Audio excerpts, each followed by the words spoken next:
حضرت مقداد رضی اللہ تعالیٰ عنہ پیشاب کرنے گئے تو سامنے ایک سوراخ تھا، جہاں وہ بیٹھے پیشاب کر رہے تھے سوراخ تھا، تو ایک چوہا اندر سے نکلا اور 1 دینار آپ کے سامنے پھینک کے اندر چلا گیا، پھر گیا، پھر ایک دوسرا دینار لے کے آیا، پھر 3، پھر 4، پھر 5، پھر 6، پھر 7، پھر 8، 19 دینار اس نے اپنے سوراخ سے نکال کے حضرت مقداد کے سامنے پھینک کے اندر چلا گیا۔ وہ بڑے بھی حیران پریشان، انہوں نے وہ اٹھائے، فارغ ہو کر اللہ کے نبی کو پیش کیے کہ یا رسول اللہ میرے ساتھ تو یہ قصہ ہوا ہے، آج چوہے نے مجھے مالدار بنا دیا۔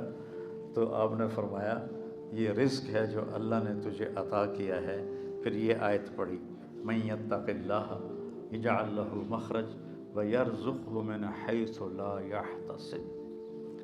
اب یہ راستہ صرف مسلمان کے پاس ہے کہ اگر وہ تقوی اختیار کرتا ہے تو اسے اللہ وہاں سے دے گا جس کا اس کو وہم و گمان بھی نہیں ہوگا۔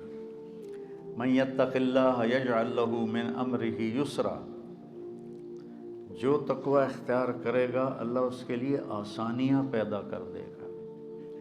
من یتق اللہ یکفر عنہ سیئاتہ ویعظم لہ اجرا، جو تقوی اختیار کرے گا اللہ اس کے گناہوں کو معاف کر دے گا، صاف کر دے گا۔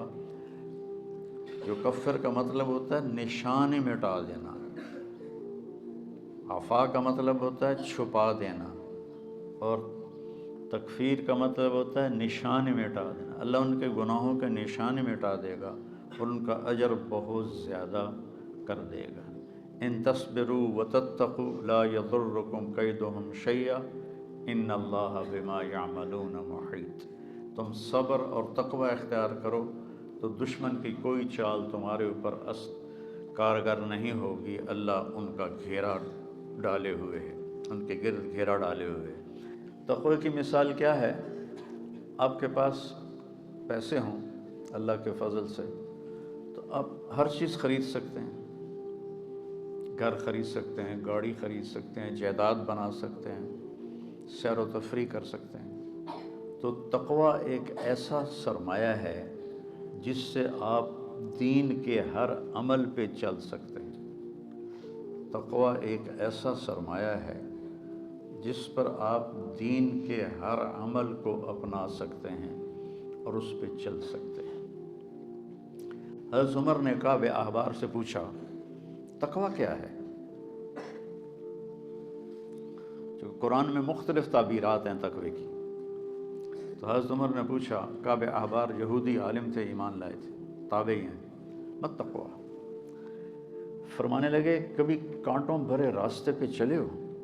سبحان اللہ، کہنے لگے ہاں، اور اب میں تو کانٹے ہی کانٹے تھے، کوئی سبزہ تو تھا ہی نہیں۔ تو کہنے لگے پھر کیا کرتے ہو؟ کہ میں اپنا کرتا سمیٹ لیتا ہوں، دامن سمیٹ لیتا ہوں اور کانٹوں سے بچا کے میں آگے نکل جاتا ہوں۔ کہ بس یہ تقوی ہے کہ چاروں طرف گناہوں کے خاردار کانٹے ہیں، اس سے اپنے دامن کو بچا کر پار نکل جاؤ۔ اور دوسرا کہ لوگوں کے سخت رویے ہیں، کانٹوں کی طرح چبھتے ہیں، ایک جملہ آدمی کو ساری رات نہیں سونے دیتا، یہ اتنا زخم ہوتا ہے۔ جب حارث بن ابی سفیان اور عبداللہ وہ ایمان لانے کے لیے تشریف لائے فتح مکہ سے پہلے، تو آپ نے ان کو ملنے سے انکار کر دیا کہ مجھے ان کا ایمان قبول نہیں ہے، کہ یہ میرے بارے میں بہت سخت باتیں کرتے تھے۔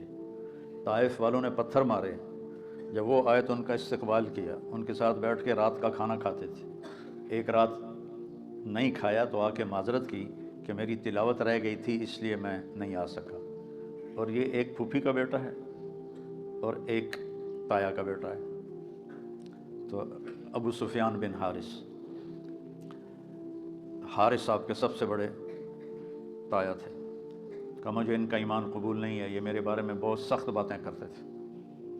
پھر حضرت ام سلمہ نے سفارش کی تو پھر ان کو بلایا۔ تو لوگوں کے سخت رویے کانٹوں کی طرح ایسے راستے میں ہیں، تو ان میں الجھنے کی بجائے دامن بچاؤ، کان بند کرو اور آگے چلے جاؤ، جواب دینے کے چکر میں نہ پڑو اور اپنے دل کو صاف کر کے آگے نکل جاؤ۔ تو روزے کا صلہ بتایا گیا ہے تقویٰ، کہ اس سے انسان کو تقویٰ حاصل ہوتا ہے، اللہ کی خشیت، اللہ سے حیا کو تقویٰ کہتے ہیں۔ ایک گناہ نہ کرنا کہ دوزخ میں جاؤں گا، یہ بھی ایمان کا حصہ ہے۔ ایک گناہ نہ کرنا کہ مجھے اللہ سے شرم آتی ہے، مجھے اللہ سے حیا آتی ہے، یہ حیا کا جو درجہ ہے یہ خوف کے درجے سے بڑا ہے۔ یا ایھا الذین آمنوا، یہ عزت صرف اس امت کو ملی ہے اور کسی امت کو یہ اعزاز نہیں ملا۔ کتب علیکم الصیام، تم پہ روزے ہم نے فرض کیے ہیں، کما کتب علی الذین من قبلکم، جیسے تم سے پہلے لوگوں پر ہم نے روزہ فرض کیا تھا تم پر بھی فرض کیا ہے۔ کیا ملے گا؟ لعلکم تتقون، تمہیں تقویٰ ملے گا۔ تقوی کی مثال کیا ہے؟